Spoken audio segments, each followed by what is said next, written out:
What is going on, guys? Today we are back. Today, what we are going to be addressing on the Jeep is this issue that I have here. After I got bigger tires and I got a lift and all the fun stuff happened, your steering kind of goes to shit. So a little while back, I actually bought a Jeep and I parted it out, but I kept a couple parts for myself. So I have a upper steering shaft, a lower steering shaft, and a new steering box. Because I remember when I got my alignment, my parts guy said to try and look into getting a new box as well. The big thing that we have is hiding in this box. So what is in this box is it Rubicon Express that I went with? I'll just check it. Rubicon Express, heavy duty tie rods and drag link. Holy God, this is a lot of stuff. 1 box, 2 box, 3 box, 4 box, bracketry. Wow, this is big stuff. These are probably the instructions. Yes, I will need to be reading those. This stuff is heavy, like super heavy. And thick. Solid all the way through. I believe that's probably the drag link. Oh God. And this is the tie rod. Why is it all scratched up already? What the hell? So, I think I'm gonna start with what I believe will be the hardest stuff first, which will be the steering stuff, and then I will move on to the tie rod and drag link, all this stuff. So the first step, I believe, is to undo this bolt right here. And then that should slide off, and I will show you guys the other bolt. And when I watched a video on this, doing this with your seatbelt helps keep your steering wheel straight, so you won't mess any like clock springs up or anything in anywhere up. So if you can just route your seatbelt this way, it helps. Okay, so once you've gotten that bolt out, you can kind of see it. Sorry, I'm having a hard time. You can move over to this bolt. Very hard to see. I'll try and zoom in on it. Right down there. Then once you get that one out, it should split the shaft. Okay, so this is the one that I pulled out. No, this is the one out of the junk Jeep, and this is the one that's out of mine. I don't feel any play in this as I do this one. So I'm gonna pull the rest of it out, the steering box and this, and see if those are the ones with the play, because this one looks like it's in better shape than this one, and this is the one that I was gonna put in.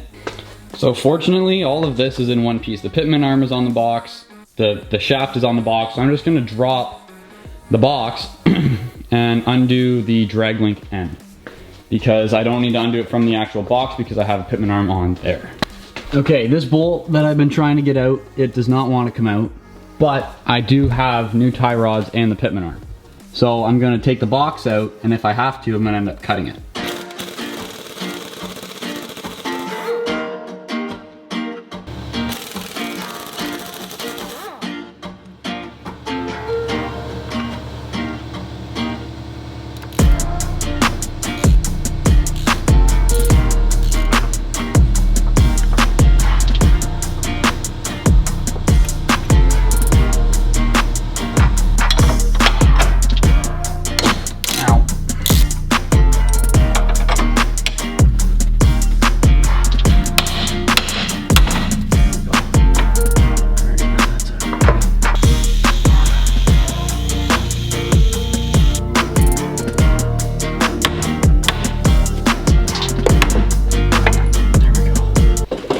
So I ended up ordering new of these hoses that go to my power steering because they didn't want to come out.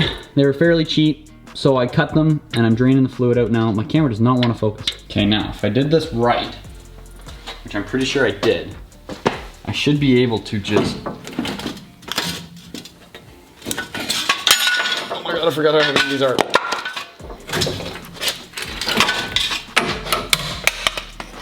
Old box is out. Okay, instructions.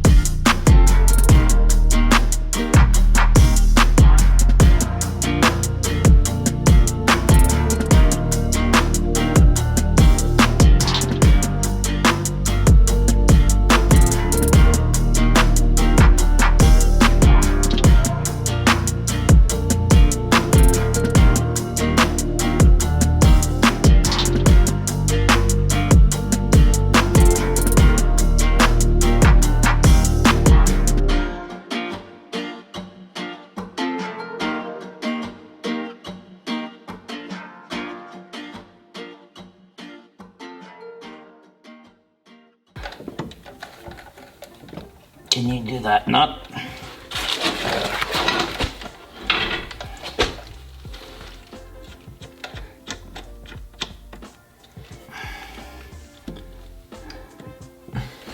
So we gotta figure out how you tighten that. So I'm editing this video right now, and what you guys end up seeing right here is when we put the castle nut on where the tie rod's attached to the drag link. So there are two castle nuts that ship with this drag link. I believe the one that we put on was the one that came with the Moog tie rods. You need to use the one that Rubicon Express sends. This one was like a black finish, and the one that Rubicon Express sends is like a silver finish. Because with this one, you can't get a socket on it because of the size of the nut to tighten it, because of the design that it has. You have to use the Rubicon Express one because it's just a little bit smaller, and you're able to get in and actually get a socket on it. Because we did this, and then after I had finished driving it, because we couldn't get a cotter pin in it, it fell out when I was going down the road. So make sure you use the shiny Rubicon Express castle nut that comes with your kit, not the one that we put on.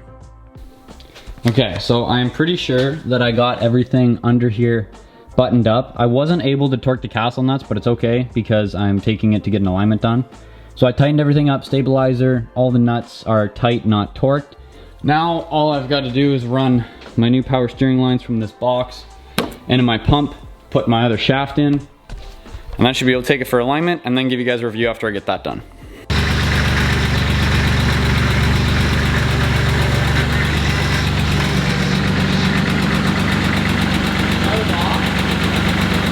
So this video is done.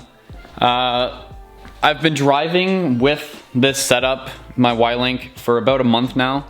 Like you guys saw me say earlier in the video, I used the wrong castle nut.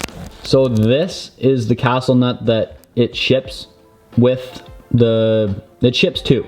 This is the one that you want because this one you can get a socket on and get a cotter pin through. So I wasn't able to do that, and it actually fell out on me on the road like I said earlier. And I also said, the way that you align this, I believe, is here. So you have to undo this, and this is your adjustment this way. And then you undo your lock nuts, and then you can spin your tie rod that way. I had a hard time figuring out how to do it. I still don't have a proper alignment done. I did it with my dad with like a string and that kind of stuff. There's a way to do it properly. We just did it with a string in the back tire. But it drives straight. It drives great. My track bar was loose. That was a problem. So I tightened that up.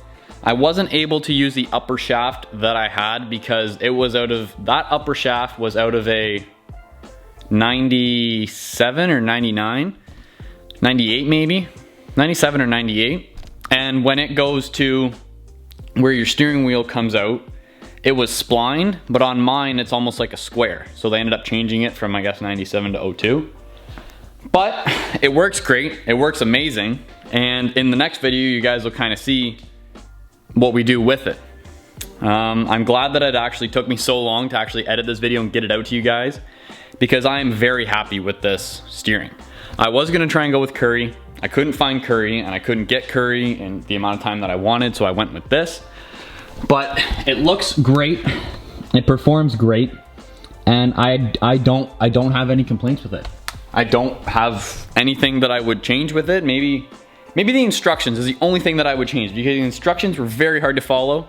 And if you're watching this video trying to learn how to install this, just watch a different one, because I didn't explain shit. That's it. Look at the frickin' Jeep. There's a lot of fucking goodies back there. I'm not gonna show you any of that though. Sneak peek, that's all you get to see. All right, see you guys. Boom.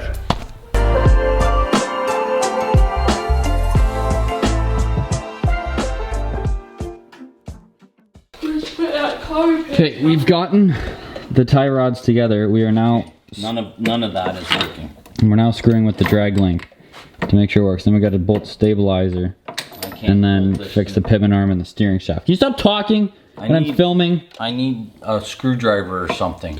Well, you don't get any. There you go.